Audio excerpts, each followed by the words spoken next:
completely different worlds. One from international hosting negotiations and high-stakes business deals, the other from music, creativity, entrepreneurship, and talent discovery.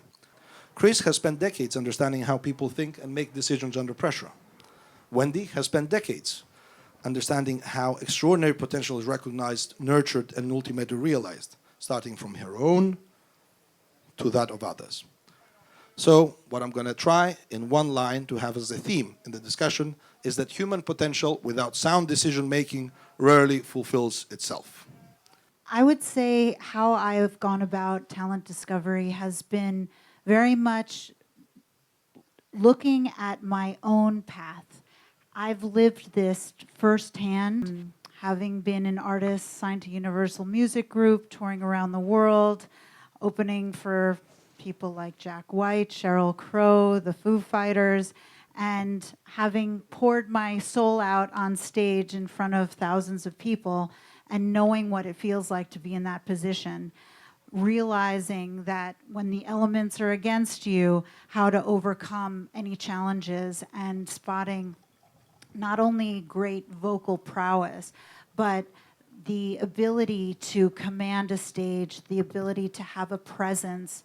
What I saw in Lady Gaga when I first found her, it was more than just the tone and timbre of her voice, but she had the fierce confidence of a lion.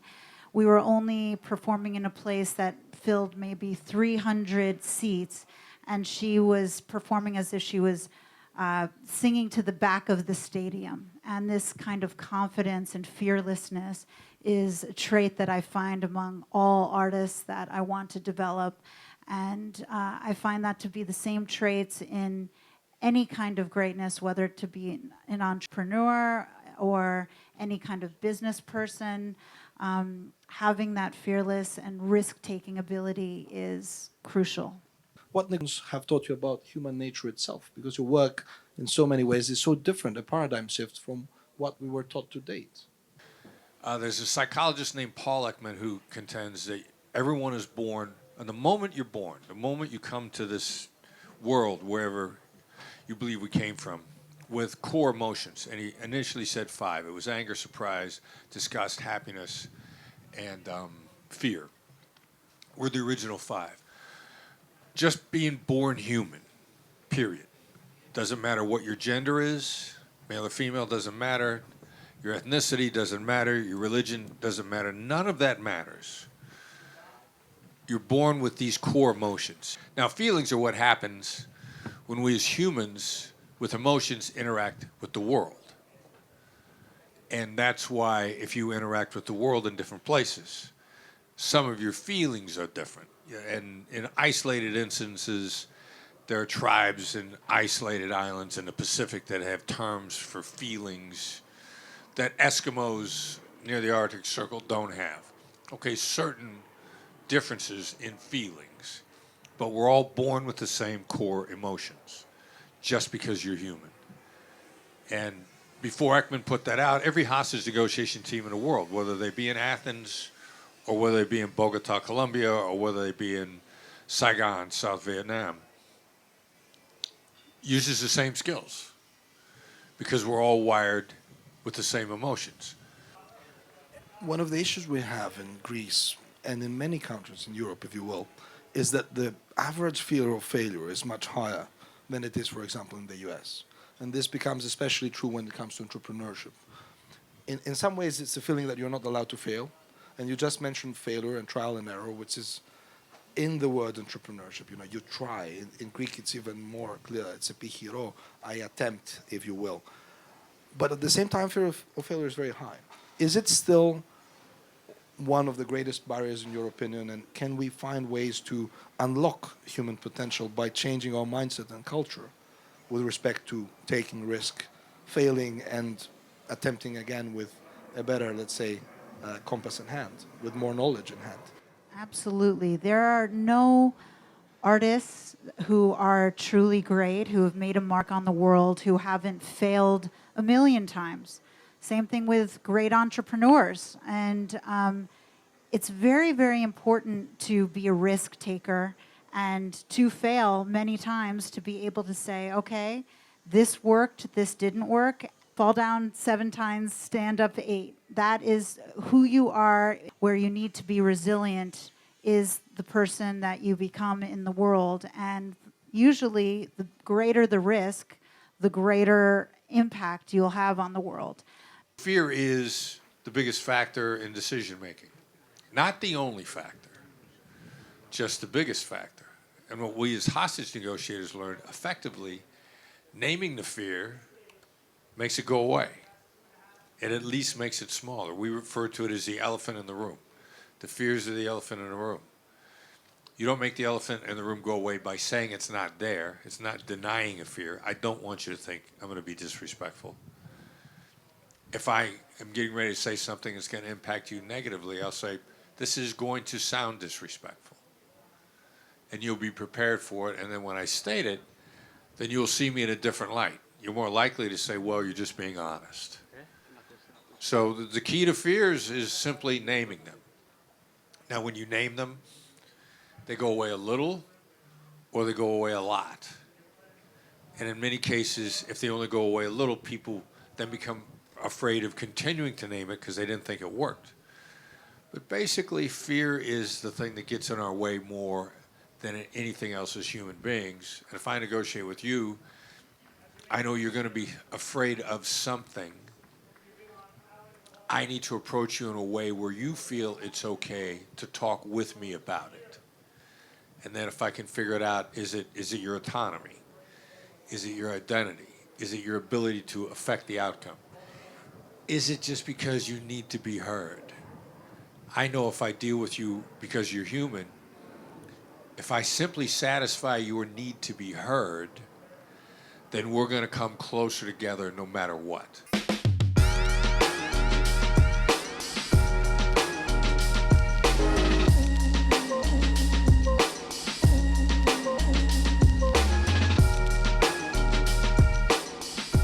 I'm now going to go completely off script a bit and stay with you in line with the book, just for the sake of connecting with all those who have come to hear a bit more on the toolbox. I found fascinating the dynamics between yes and no and the way you shed light to them. And I will tie this with the ability to connect, which very aptly you touch always on psychology.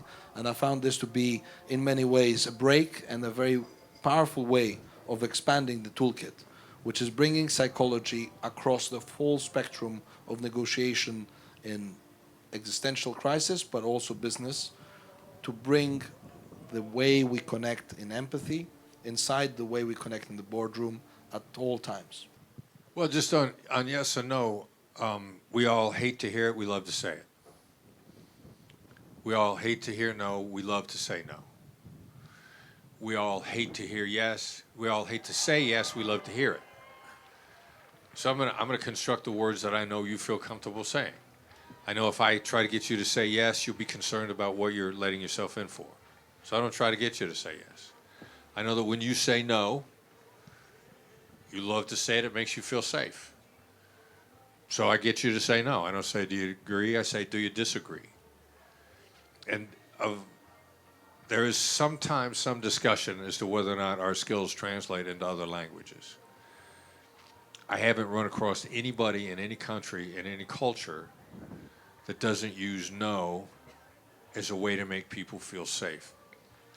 And one of my favorites is the stereotype of Arabs or Asians is that they can't say no. What they don't like in their culture is to reject you. If the no doesn't reject you, then they're fine saying it. So it's the issue of what the no does. Does it reject a person or does it clear the way for collaboration? So it's not the word itself, it's who's saying it and under what context. And you're used to saying no and have it protect you. And so I'll get you to say no, and it'll increase that feeling of safety and protection with you. Wendy, as promised, with the job you do, you have to understand tech, trends, the way they interact with the creative industries, and how this affects talent as the world evolves, the skill set, the vision, the perseverance, the discipline of the talent also must change or adapt or transform. True or false, and why, and to what extent, and how much upskilling it requires also on your end to constantly expand your toolkit, worldview, and at the same time capacity to follow the latest trends and dynamics in that very complex sphere. Yes, well, I've seen the music industry absolutely transform, most recently with AI.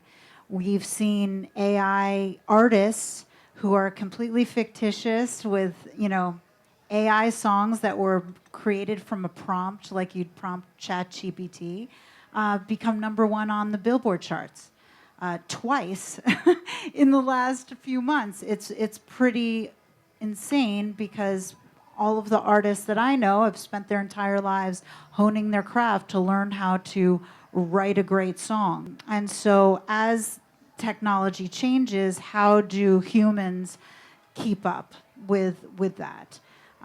It is precisely the reason why I created Music Soul.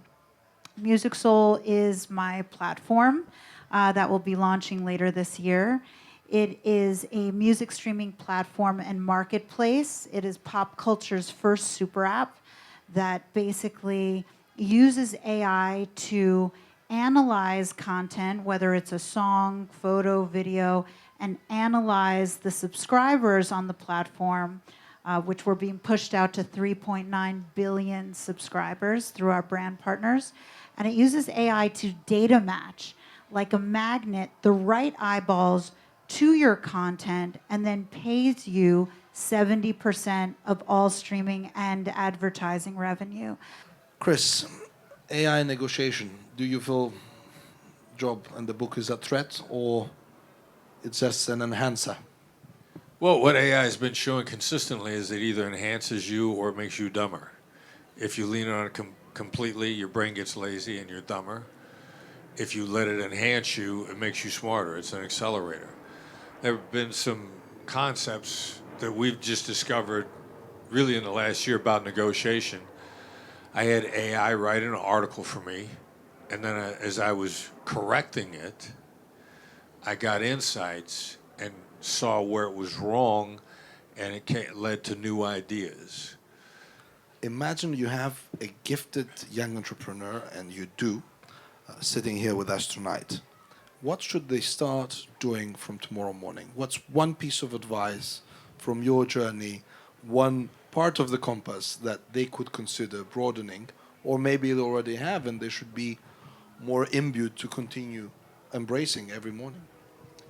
I think the most important thing about being a person, period, whether you're an entrepreneur, an artist, whatever you are, is being connected to your purpose and what you're putting into the world. And so if you are an entrepreneur, you better make sure that your purpose, your business is built around your purpose. That's the first thing I would tell that young entrepreneur. The second thing I would say is having the discipline to execute it. Great ideas come and go. There are millions and millions of great ideas. There are very few people who have the discipline, the courage to be outspoken enough to make sure that their vision is going to get over the line, no matter what. And it's that never quit attitude that is going to make you win.